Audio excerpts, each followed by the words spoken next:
Hillary Clinton and Barack Obama are not in office right now, but they still continue to wield immense power in influencing the decisions that are being made. So can I just sort of sidebar, but I think relevant, interesting.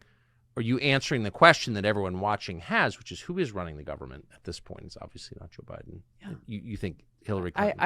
It's not a leap of imagination to know that that's true when you look at the people who are in Joe Biden's administration. They are the people who were the right hands for the Obama administration, for President Obama, and for Hillary Clinton. When Hillary Clinton said herself the other day, she said, "Oh yeah, I talk to the White House every day."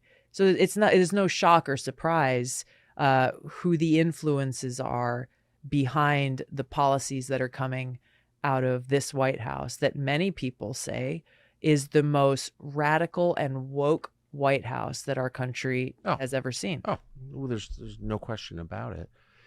So, but as this was happening to you, I mean, I'm sure you didn't want to go to the White House Correspondents' Dinner. Good for you. Tiresome. But on the other hand, it is a lot easier and much more pleasant to be loved than it is to be hated. I think it's just true. And so as you became like really hated by the leadership of the Democratic Party, and they weren't hiding it at all. No. Did you ever think like maybe it's just easier to kind of pretend bombing Syria is a good idea? Did you ever question your decision to say no? No. I knew that would be true. I knew that there was certainly an easier path to take. Yeah, you think?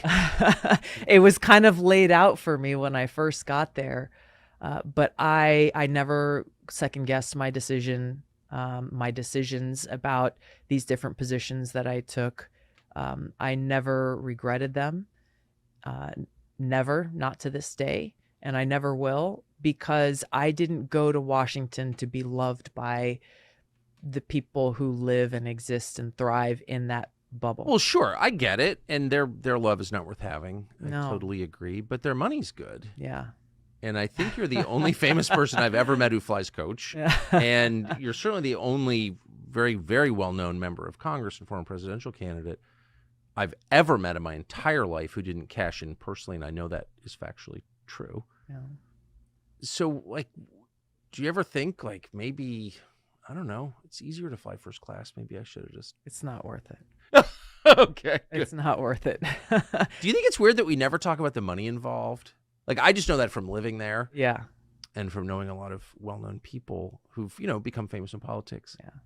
And there's not one of them, literally not one on either side who's not in the top 1% for income, but you're not. No. Why doesn't anyone ever say that? Yeah, because it is the assumed norm. It's not the exception. What they're doing is the norm. So why would they talk about it? There's nothing to talk about because they assume that every member of Congress, whether you're a Democrat or Republican, the day you walk out, you get your payday.